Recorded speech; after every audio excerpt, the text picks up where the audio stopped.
Hey guys, hope you are doing well. Welcome to AgriSilvi. आज हम discuss करेंगे केला के बारे में। ऑलरेडी आम के बारे में हम डिस्कस कर चुके हैं और यहाँ पे हम IBPS AFO के सिलेबस और ICAR JRF के सिलेबस पूरी तरह कंप्लीट करेंगे और टॉपिक डिस्कस करने के साथ साथ जो पास्ट 10 और 20 ईयर में क्वेश्चन आया था IBPS AFO में और JRF में वो भी डिस्कस कर लेंगे। आपका टॉपिक भी कवर हो जाएगा और MCQ सेक्शन भी कंप्लीट हो जाएगा। Be attentive, be an optimist. Let's start. Banana scientific name Musa paradise. बहुत सारे वेराइटी है एंड बहुत सारे स्पेसिस है, इसीलिए Musa species. Family Musaceae. And banana tree को एप्पल ऑफ पैराडाइज भी बोलते हैं, ट्री ऑफ विजडम भी बोलते हैं, क्योंकि बहुत सारे न्यूट्रिएंट है बनाना में। और importance, every part of plant has ready to use, means root से लेकर फ्रूट तक सारे के सारे यूज होता है। The banana species Musa textilis is well known for their strong fiber. Textiles नाम से पता चल गया होगा, टेक्सटाइल इंडस्ट्री। और कुछ इंपॉर्टेंट पॉइंट जैसे कि ये ओरिजिन हुआ था साउथ ईस्ट एशिया से एंड बनाना का फ्रूट होता है berry type and spadix inflorescence. इसका इन्फ्लोरेसेंस बहुत ही क्यूट है। Mostly seen in high rainfall areas. Kerala में बनाना बहुत ज़्यादा पाया जाता है एंड केरला में रेनफॉल बहुत ज़्यादा होता है, आपको सबको पता है। And it is a day neutral plant. That's the important thing. And biological plate बोला जाता है लीफ ऑफ बनाना को। अगर इंडिया में एरिया की बात करें, सबसे ज़्यादा कर्नाटक में ग्रो होता है, Tamil Nadu next Andhra Pradesh area wise. But अगर प्रोडक्शन की बात किया जाए तो फिर गुजरात में ज़्यादा होता है, आंध्र प्रदेश देन तमिलनाडु। मतलब यहाँ पे एक चीज़ आप नोट करेंगे, तमिलनाडु सेकंड पे आता है इन एरिया, बट प्रोडक्शन में तमिलनाडु थर्ड में आता है। कहीं ना कहीं एरिया ज़्यादा है पर इतना टेक्नोलॉजी अच्छा नहीं है तमिलनाडु में। और गुजरात की बात करें तो गुजरात प्रोडक्शन में फर्स्ट में आता है एंड प्रोडक्टिविटी में सेकंड में आता है। तो इसका मतलब आप कह सकते हैं Gujarat both production and productivity में अच्छा खासा बनाना कमाया है। ओके, अगर एक्सपोर्ट की बात करें तो UAE then Iran then Saudi Arabia. UAE हमारे पास में है इंडिया के, इसीलिए हम ज़्यादा से ज़्यादा एक्सपोर्ट करते हैं। Rhizosphere of banana is around 0.75 metre. मतलब राइजोस्फीयर आप सभी को पता होगा, रूट जोन। मतलब सारे के सारे श्रब एंड ट्री का रूट जोन बहुत ही डीप डेप्थ तक जाता है, पर यहाँ पे बनाना केस में थोड़ा सा एक्सेप्शन है, बहुत ही कम, मतलब 0.75 मीटर ओनली। तो रूट जोन बहुत ही इम्पोर्टेंट चीज़ है बनाना में। न्यूट्रिशन की तो बात मत करो बनाना केस में। जैसे मिल्क होता है सर्वगुण संपन्न, मतलब सारे के सारे न्यूट्रिशन मिल्क में मिलता है, उसी तरह मिल्क के बाद अगर हम बात करें, banana is the best and composition of best nutrients. एक के बाद एक जानते हैं, banana is a good source of vitamin A and vitamin C and B12। Okay, vitamin A तो पता ही होगा, रेटिनॉल। विटामिन सी तो पता ही होगा, एस्कोर्बिक एसिड एंड B2। ये चीज हम डिस्कस करेंगे मेडिसिनल एंड एरोमेटिक प्लांट्स में। Banana fruits are rich source of minerals like magnesium, sodium, potassium, phosphorus and fair calcium and iron. जो लोग विटामिन टैबलेट्स ले रहे हैं वो लोग बनाना लेना चाहिए, क्योंकि सारे के सारे विटामिन यहीं पे तो है, सारे के सारे मिनरल्स यहीं पे तो है। Banana is the second largest production fruit after mango. मैंने मैंगो में बताया था कि मैंगो सबसे ज्यादा होता है इंडिया पे, सो उससे सेकेंड पोजीशन पे आता है बनाना। कितना होता है? Around 21%, okay, of the total fruit production from 10% of the area. मतलब अगर टोटल फ्रूट प्रोडक्शन 100% होता है, 21% सिर्फ बनाना होता है। अगर 100% एरिया होता है फ्रूट का, सो उनमें से 10.5% अराउंड होता है बनाना। सो आप देख सकते हैं कितना इंपॉर्टेंट रोल प्ले करता है हॉर्टिकल्चर में। उसके बाद वेराइटी की बात करते हैं बनाने की। जैसे मैंगो में बात किया था टेबल वेराइटी, जिसमें जूस नहीं होगा, ओके, आप उसको रॉ भी खा सकते हैं। सो कुछ वेराइटी है, Poovan, dwarf कैवेनिस, robusta, grand nine, रस्ताली, ग्रोसमिचेल, Virupakshi, नंद्रन, मंथन। पर इसमें से याद रखने का है पूवन, ड्वार्फ कैवेंडिश, ये बहुत ही बार पूछा गया है। और रोबुस्टा वेराइटी बहुत ही पॉपुलर है, सो आप याद रख लीजिए। और ग्रैंड 9 भी बहुत ही पॉपुलर है। ओके, इतना आप याद रखिए, कूबन, ड्वार्फ कैवेंडिश, रोबुस्टा, ग्रैंड 9। अगर कलिनरी वेराइटीज की बात करें, कलिनरी वेराइटीज मतलब कुकिंग के बाद आप खा सकते हैं। अगर रॉ खाएंगे तो फिर बहुत ही एसिडिक है, सोर इन टेस्ट, अच्छा नहीं लगेगा। कलिनरी वेराइटी इसीलिए होता है कि कुकिंग के बाद बनाना को हम खा सकते हैं। मंथन, येंगुबंद्रा, बोधिदा। आप एक चीज याद रखिए, मंथन, ओके, एंड बुंथा। सो कोई भी बुंथा है, आप कलिनरी वेराइटीज पे क्लिक कर देना। ओके, मंथन एंड बुंथा। देन आता है हिल बनाना, मतलब जो भी हार्श कंडीशन में हम ग्रो कर सकते हैं। विरूपैक्सी, विरूपैक्सी टेबल वेराइटी में आता था और हिल बनाना में भी है। सो ये चीज आप याद रखिए, वेराइटी बहुत इंपॉर्टेंट है बनाना का। देन क्लाइमेट की बात करते हैं। आइडियल कंडीशन क्या है बनाना ग्रो करने के लिए? टेम्परेचर तो 10 to 40 डिग्री सेल्सियस के बीच में, पर आइडियल होगा 23 डिग्री सेल्सियस में। जैसे मैंगो में 25 डिग्री सेल्सियस आइडियल होता था, वैसे आसपास है। और लो टेम्परेचर अगर हो जाएगा तो फिर बनाना ग्रो नहीं हो पाएगा। क्यों? लो टेम्परेचर मतलब लेस देन 10 डिग्री सेल्सियस। क्या होगा होने से? चोक हो जाएगा, इम्पेडेंट इन्फ्लोरेंसेस हो जाएगा, बंच डेवलपमेंट नहीं हो पाएगा। तो फिर कैसे होगा? नेक्स्ट आता है प्रोपागेशन। कैसे हम प्रोपागेट करते हैं बनानों को? बनानों को वेजिटेटिवली प्रोपागेट दोनों मेथड से किया जाता है, शक्कर से, राइजोम से। जो भी आप प्रिफर है आप कर सकते हैं। अगर शक्कर की बात करें, दो मेथड है, वाटर शक्कर एंड सोड शक्कर। एवरी शक्कर के बारे में हम नेक्स्ट स्लाइड में डिस्कस करेंगे। पहले डिस्कस करेंगे वाटर शक्कर। यह आया था ICAR JRF में 2 साल पहले। तो वाटर शक्कर में क्या होता है? ब्रॉड लीव्स होता है। ब्रॉड लीव्स अच्छा नहीं होता है प्रोपागेशन के लिए। और ब्रॉड स्यूडो स्टेम होता है। स्यूडो स्टेम क्या है मैं आपको बता देता हूँ।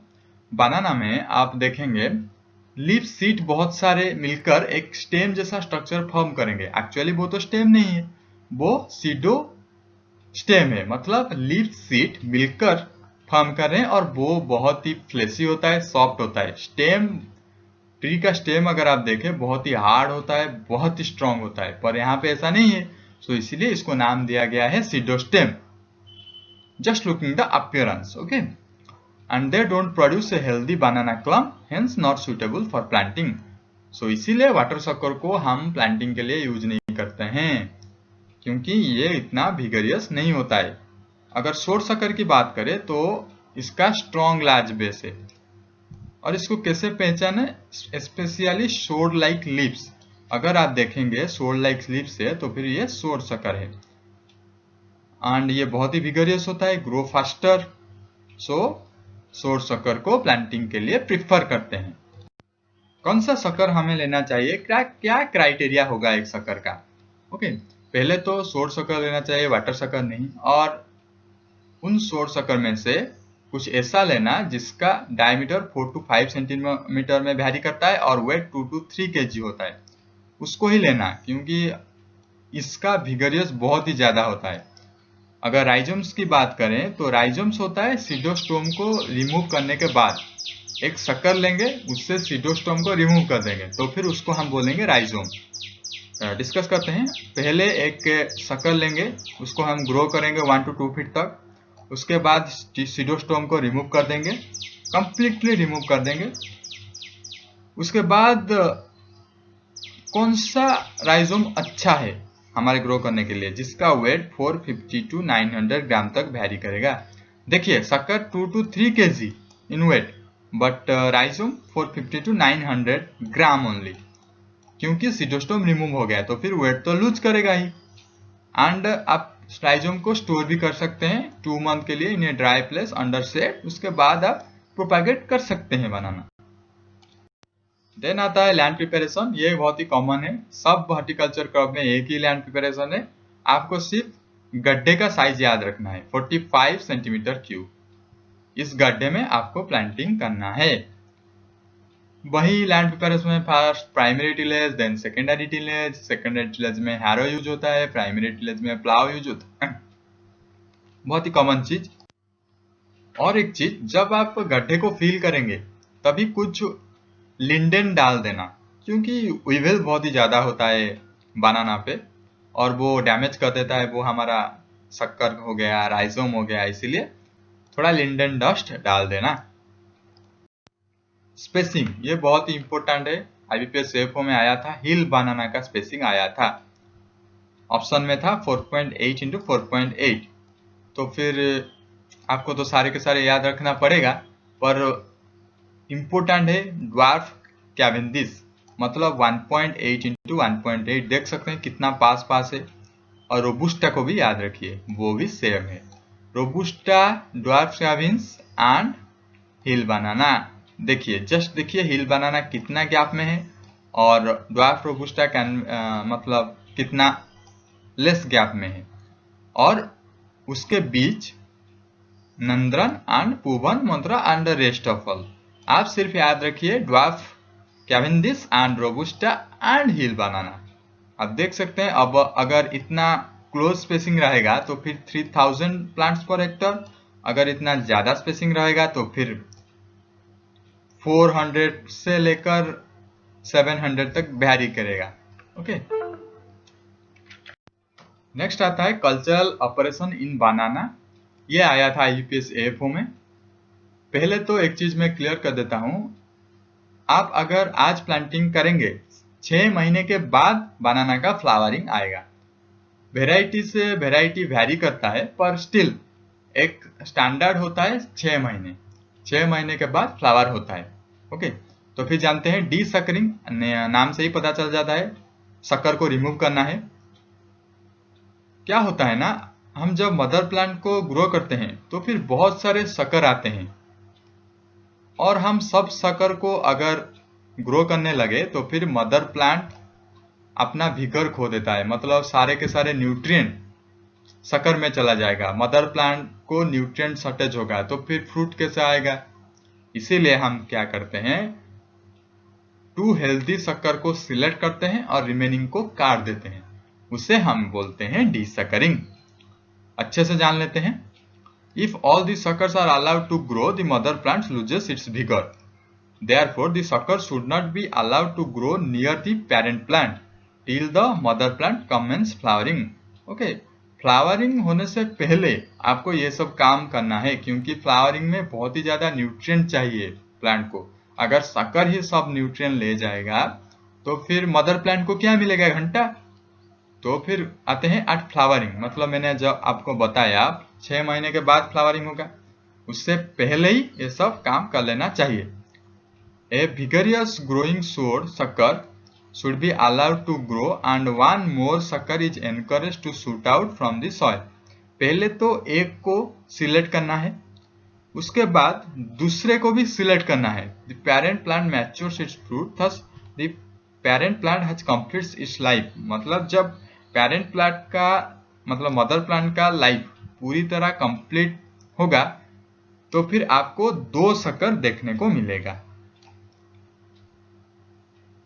When mother plant is harvested and removed, वो जो शक्कर हम सिलेक्ट किए थे 6 महीने पहले, वो अभी 6 मंथ ओल्ड हो जाएगा, तो फिर वो अभी मदर प्लांट बनने की काबिल लगता है। उसके बाद सेकेंड शक्कर जिसको हम सिलेक्ट किए थे वो नेक्स्ट जनरेशन का मदर प्लांट बनेगा। इसी तरह एक mother plant life cycle time में हम 2 शक्कर सिलेक्ट करते हैं, और जब मदर प्लांट हार्वेस्ट होता है एक शक्कर ऑलरेडी 6 महीने का हो जाता है और दूसरा शक्कर जस्ट ग्रो करना स्टार्ट करता है। इसी तरह हम बनाना के लाइफ साइकिल को मेंटेन रखते हैं।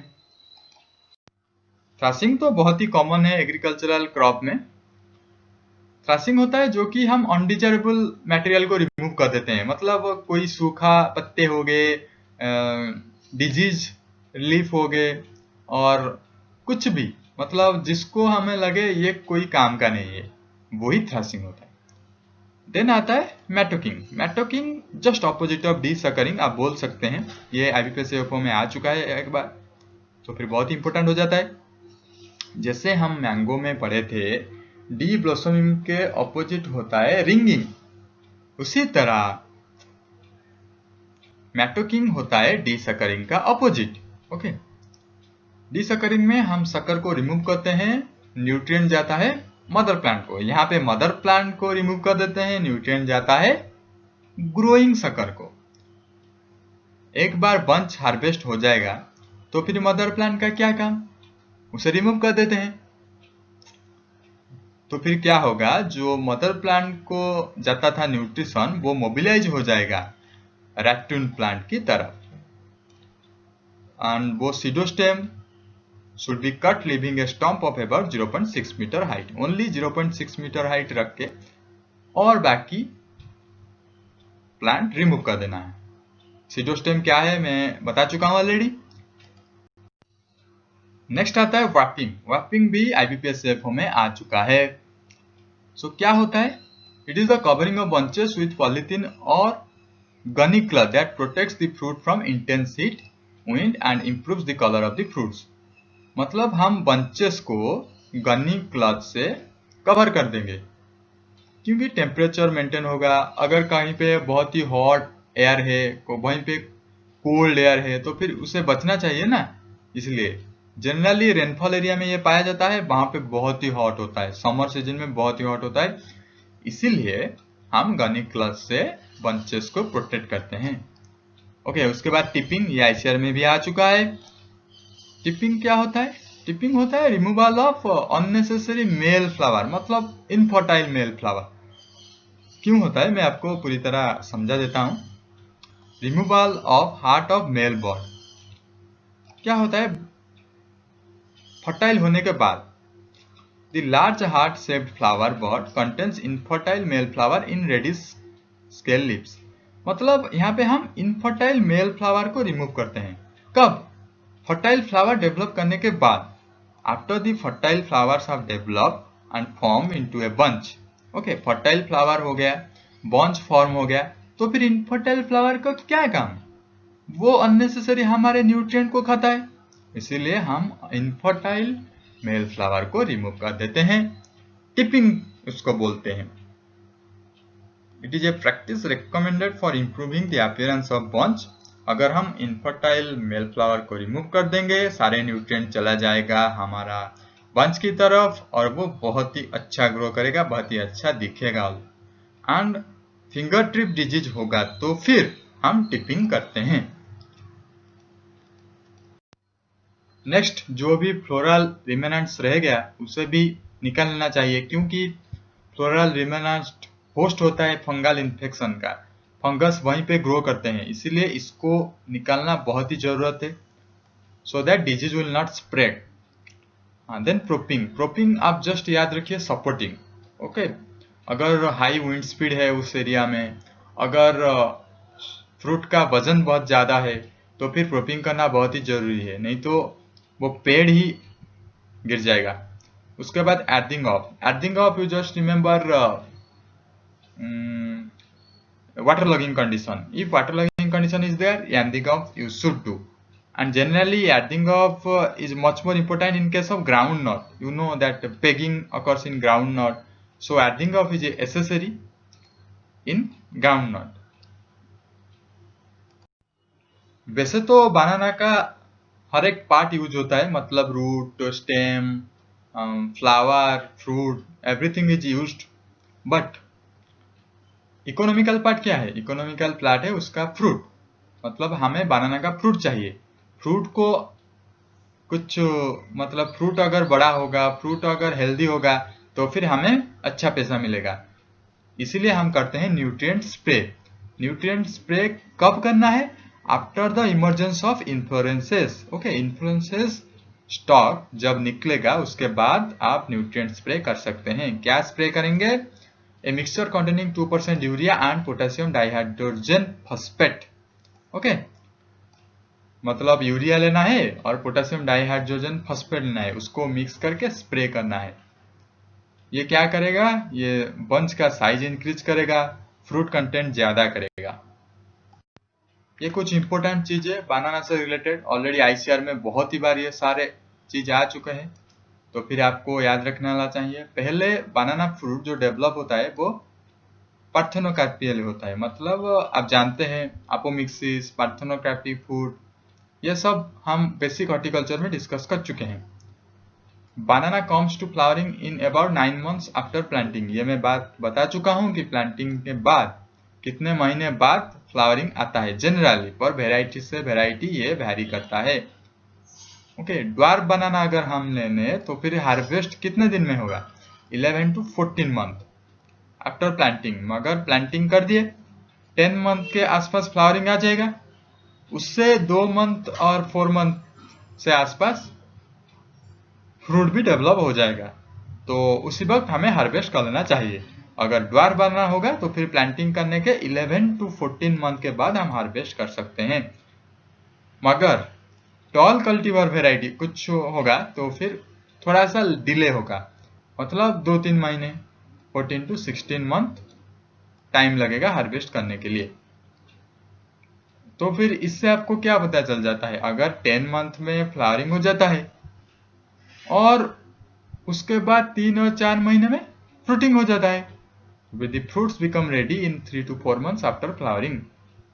कॉमन चीज है।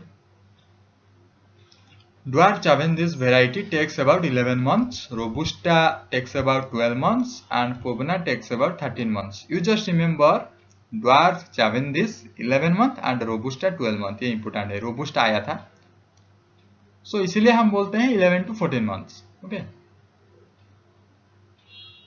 Then banana is categorized as climatic fruit। Climatic fruit के बारे में तो आपको पता ही होगा। हार्वेस्ट करने के बाद अगर तुम उस फ्रूट को रखोगे तो फिर उससे इथिलीन प्रोडक्शन ज़्यादा होगा, सेलुलर रेस्पिरेशन ज़्यादा होगा और वो अच्छे से पक जाएगा। वही होता है क्लाइमेटिक फ्रूट्स। यहाँ पे बनाना कंसिडर किया जाता है क्लाइमेटिक फ्रूट्स, मतलब अगर वो अच्छे से पका भी नहीं in plants, so we can plug this and we can store it. After some days it will ripe automatically. Okay, पर नॉन क्लाइमेटिक फ्रूट की बात करें तो वो ऐसा फैसिलिटी नहीं मिलेगा आपको। वो वंस वो प्लांट से डिटैच हो गया, वो जैसा है वैसा ही रहेगा, वो रटन हो जाएगा, डिस्ट्रॉय हो जाएगा, पर पकेगा नहीं। तो फिर कुछ एग्जाम्पल आप नोट कर लीजिए। क्लाइमेटिक फ्रूट्स में आता है एप्पल, बनाना, मेलन, एप्रिकॉट, टमाटो, दीजर। अगर नॉन क्लाइमेटिक फ्रूट की बात करें तो फिर साइट्रस, ग्रेप्स, स्ट्रॉबेरी। एक बार ग्रेप्स को प्लांट से अलग कर लिया मतलब, और ये नहीं पकेगा। साइट्रस फ्रूट भी वैसा ही है। नेक्स्ट, कब हार्वेस्ट करना है? कैसे पता चलेगा कि फ्रूट मैच्योर हो गया, अभी हार्वेस्ट का टाइम आ गया? तो कुछ मैच्योरिटी स्टैंडर्ड है, इसे देखकर हमें पता लग जाता है अभी हार्वेस्टिंग का टाइम आ गया। Physical characters like colour, shape, size and the ratio between consumable to non consumable portion, ये चीज देख के भी हम हार्वेस्ट कर सकते हैं। तो indications are when the top leaf start drying, आप देखेंगे टॉप लीफ ड्राई करना स्टार्ट हुआ है तो फिर आप हार्वेस्ट कर सकते हैं।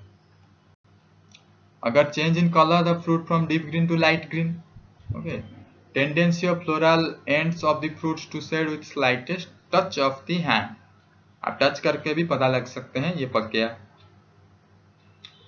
Fruits should be plump and their angle should have rounded off after the attainment of 3/4 full stage before the bunch is harvested। Okay, 3/4 stage देख के हार्वेस्ट किया जाता है। जो मैंने आपको बताया अभी 3/4 स्टेज, वही होता है कमर्शियली एक्सपोर्ट करने के लिए। अगर आपको बनाना एक्सपोर्ट करना है तो फिर आप 3/4 स्टेज में ही हार्वेस्ट करना पड़ेगा, और नहीं तो वो एक्सपोर्ट के लिए नहीं होगा। मतलब आप कंज्यूम कर सकते हैं पर एक्सपोर्ट पर्पज के लिए 3/4 स्टेज रिमेंबर। अगर वही 3/4 स्टेज की बात करें, वहां पे dwarf Cavendish shows a pulp skin ratio 35:1 और 40:1। आप देख सकते हैं पल्प कितना ज्यादा है, स्किन बहुत ही कम, 1 रेशियो ओनली। तो हमें तो ज्यादा पल्प चाहिए, इसीलिए हम वही स्टेज में हार्वेस्ट करते हैं, 3/4 स्टेज। देन उसके बाद एक महाबनाना यूनियन है, जानते हैं। ये एस्टेब्लिश हुआ था 1 जनवरी 2002 और इसको एस्टेब्लिश किए थे directory of agriculture marketing and Maharashtra agricultural marketing board, ये दोनों मिलकर इसको बनाए थे महाबनाना। और इसका वर्क क्या क्या है, वही सारी चीज, बनाना को डेवलप कैसे किया जाएगा, उसका एक्सपोर्ट कैसे अच्छा होगा, अच्छा वेराइटी कैसे डेवलप होगा, ये सब हेडक्वार्टर जलगांव में है। तो यील्ड क्या है, tall cultivar usually yield 15 to 20 tons per hectare, dwarf variety are 30 to 40 tons per hectare। Tall variety बड़ा बड़ा होता है इसीलिए 15 to 20 tons per hectare, अगर ड्वार्फ वेराइटी लिए 30 to 40 tons, मतलब डबल, दुगना। इससे आप पता चल गया होगा कौन सा कल्टीवर बहुत ही अच्छा है। टॉल वेराइटी का मार्केट डिमांड ज्यादा है, पर स्टिल ड्वार्फ वेराइटी में बहुत ही ज्यादा वेट का हार्वेस्ट होता है। So this is the end of my lecture. Hope you understood well. If you have any doubt, go for comment section, comment me, I'll definitely answer you. Save tree to save life. All the best for your exam. Thank you. Wait. For 1 minute only. We should discuss that post-harvest technology also. So harvest तो आपने कर लिया, पर उसको storage कैसे करना है, ये बात अगर नहीं जानोगे तो फिर बनाना तो डिस्ट्रॉय हो जाएगा। 13 to 15 degrees Celsius, 90% humidity is the ideal condition for storing of banana. 14.5 kg ventilated CFP box is used for storing of banana.